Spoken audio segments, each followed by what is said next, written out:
All right, so imagine uh, you're a business owner and Yeah. you're in the market for like the most prestigious office space in Denmark. Mm. You want that top dollar address, Yeah. the one that just screams success. Oh, yeah, the kind of place that really makes a statement. Exactly. And today we're going to take a deep dive and figure out exactly where these premium locations are, Okay. what makes them so pricey, Mm-hmm. and how things have changed in the Danish office market over the past few years. Sounds fascinating. Yeah, our guide for this deep dive is going to be a recent report from locallybasin.dk, Okay. which is a leading source for commercial real estate in Denmark. It's like our treasure map for, high-end office spaces. Yeah. This is going to give us some real insight into, Mm. which areas are attracting the most investment and which industries are really, booming right now. So the report analyzed office spaces across all of Denmark, Okay. looking at asking prices for spaces over 50 square meters, Mm. excluding things like co-working spaces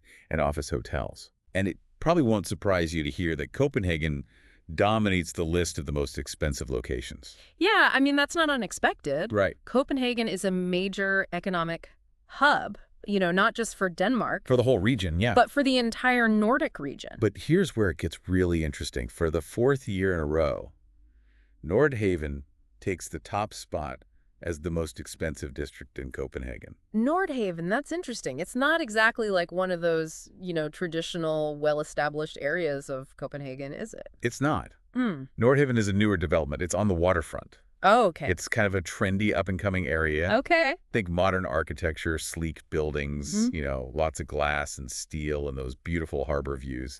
So it's like a combination of location and image. Yeah. Businesses aren't just paying for the space itself. They're buying into like a certain aesthetic and a brand new, dynamic environment. Exactly. And the report highlights that a lot of these new buildings are architecturally striking, Oh, wow. which definitely adds to the appeal. Yeah. Take, for example, the Marmormolen building, Okay. which is owned by AP Pension. Okay.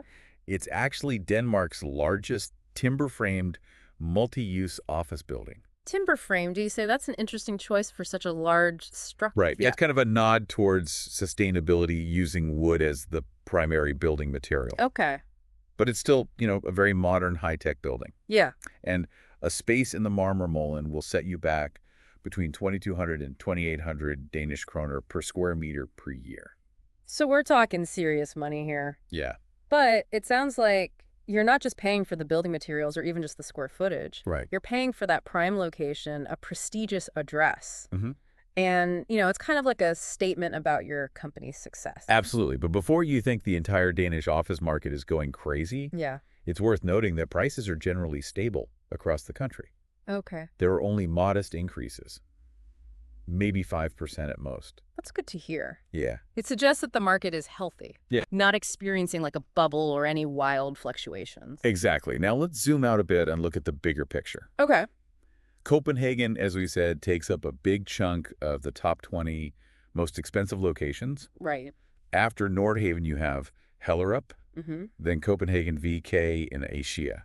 Yep. These are all central districts with great amenities and infrastructure. Makes sense. If you want to be in the heart of the action where everything is happening, you're going to pay a premium. Right. And as you move away from central Copenhagen, prices tend to decrease. Okay. But that doesn't mean that other major cities are lagging behind. Right. Aarhus, Aalborg, Odense, Kolding, Esbjerg, Yeah. they all have vibrant office markets with their own unique characteristics. I'm curious to hear more about those other cities. What kind of trends are we seeing outside of the Copenhagen bubble? Well, one thing that really jumped out at me was that Aalborg and Odense, Okay.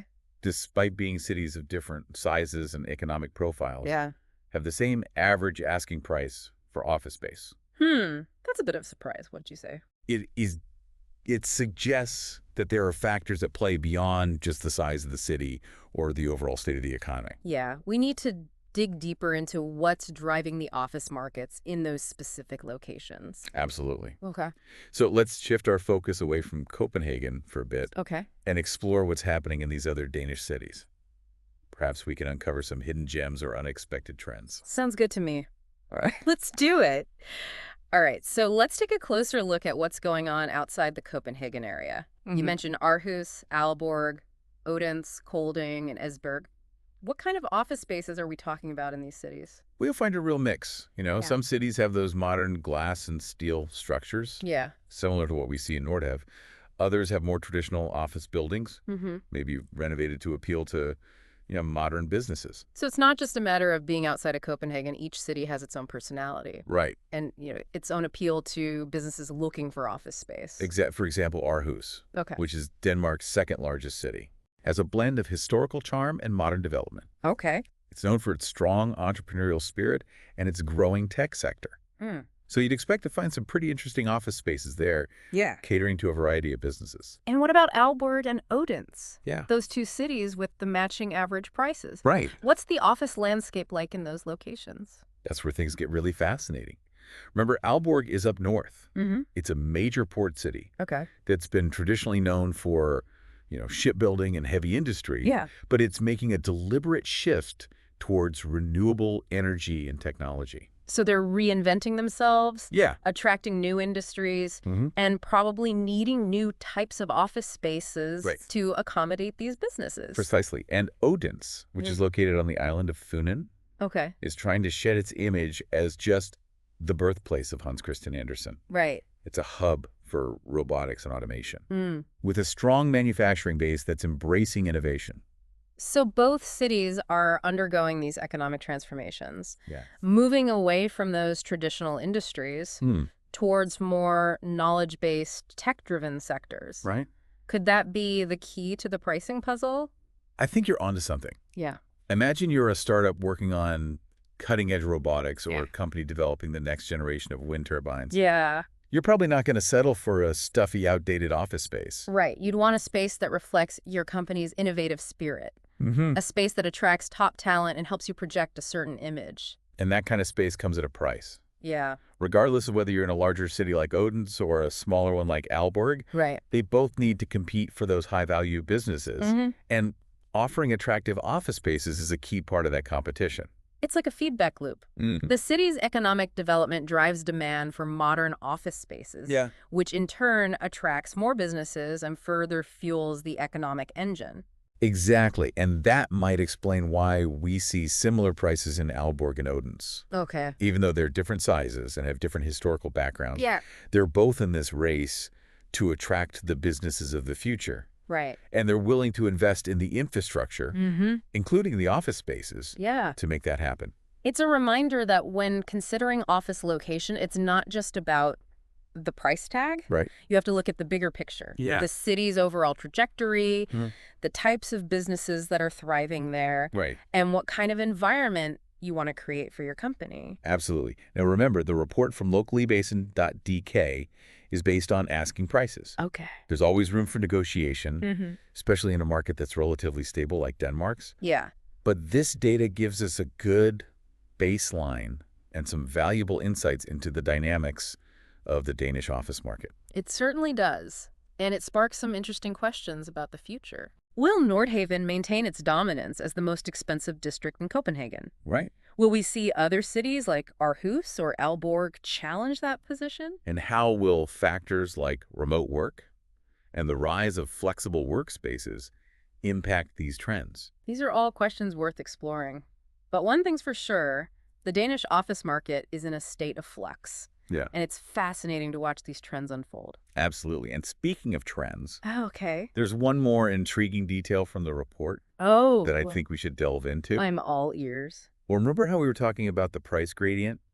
Yeah. How prices tend to decrease as you move away from central Copenhagen? Yes, that's a pretty standard pattern in real estate. Right. But there are a few locations that seem to buck that trend. Places that are a bit further out from the city center, but still command surprisingly high prices. That's interesting. What kind of locations are we talking about? Well, one example is KG's, Lyngby, Okay. which is a suburb north of Copenhagen, known for its technical university, and its concentration of tech companies and research institutions. Ah, so it's a hub for innovation and knowledge-based industries. Yeah. That kind of specialization can definitely drive up demand for office space, Right. even if it's not right in the heart of the city. Exactly. Businesses are willing to pay a premium to be close to that talent pool Yeah. and to be a part of that dynamic ecosystem. Right. It's almost like a mini Silicon Valley within the greater Copenhagen area. Makes sense. So it's not just about geographic proximity to the city center. It's about proximity to the right kind of resources and networks. Precisely. And another example is Valby, which is a former industrial area southwest of Copenhagen that's undergoing a major transformation. Okay. It's becoming a mixed-use neighborhood with new residential developments, creative spaces, and, of course, office buildings. So it's a bit of a gamble for businesses moving into an area that's still in transition. Right. But if the gamble pays off, they could be in a prime location with a lot of upside potential. It's all about weighing the risks and rewards. Do you play it safe and go for a well-established, but maybe more expensive area? Right. Or do you take a chance on a neighborhood that's on the rise, hoping to catch the wave before it crests? It's a classic dilemma for businesses looking for the perfect office space. Right. And it's a reminder that the real estate market is never static. Yeah. It's always evolving, shaped by factors like economic trends, technological advancements, and even shifts in lifestyle preferences. Yeah, it's like trying to predict, the next hot neighborhood or the next big tech trend. You have to look for the, those signals, those subtle shifts that might point to, future opportunities. Exactly. And sometimes it's those places that are a bit off the beaten path. Yeah. Those areas that are reinventing themselves or attracting like a new breed of businesses that offer the most exciting possibilities. And that brings us back to our listener. You're looking for the perfect office space in Denmark, a place that not only fits your budget, but also aligns with your company's vision and goals. Yeah. So what should you be thinking about? Well, first and foremost, you need to understand your needs and priorities. Okay. What kind of space do you need in terms of size, layout, functionality? Right. What kind of image do you want to project? What kind of environment do you want to create for your team? It's not just about, finding a desk and a chair. Right. It's about creating a workspace that supports your company culture. Yeah. Fosters creativity and makes people, feel energized and inspired. Exactly. And once you have a clear sense of your needs, you can start exploring different locations and weighing the pros and cons of each. Right. Do you want to be in the heart of the action? Yeah. Even if it means paying a premium? Or are you willing to venture a bit further out, perhaps to a neighborhood that's up and coming or that offers a more, unique vibe? And don't forget about those intangible factors. Yeah. Think about the amenities that are important to you and your team. Are you looking for a neighborhood with great restaurants and cafes? Yeah. Easy access to public transportation? Right. Parks and green spaces? Those things can make a big difference in terms of quality of life. Right. And, overall employee satisfaction. And remember, a happy team is a productive team. Absolutely. So as you weigh your options, think beyond the square footage and the price per meter. Consider the bigger picture, the city's vibe, the neighborhood's personality, and the kind of story you want your office space to tell. Because ultimately, your office space is more than just a physical location. It is. It's an extension of your brand, a reflection of your values, and a place where your company's story unfolds. Beautifully said. And if you're still feeling a bit overwhelmed by all the choices, don't hesitate to reach out to experts like those at locallybasin.dk. They can give you really good advice. Yeah, they can provide valuable insights, data, and guidance to help you make the buying decision for your business. It's always a good idea to tap into the knowledge of those who understand the market. Right. And can offer an objective perspective. And remember, the perfect office space is out there waiting for you. Yeah. It might be in the trendy heart of Copenhagen, or it might be in a surprising location that no one saw coming. It's all about keeping an open mind, doing your research, and being willing to explore the possibilities. Exactly. And who knows, maybe someday we'll be doing a deep dive into your company's amazing new office space. Yeah. Wherever it may be. That's the beauty of the real estate market. There's always something new and exciting on the horizon. Until next time, happy hunting for that perfect space. Good luck.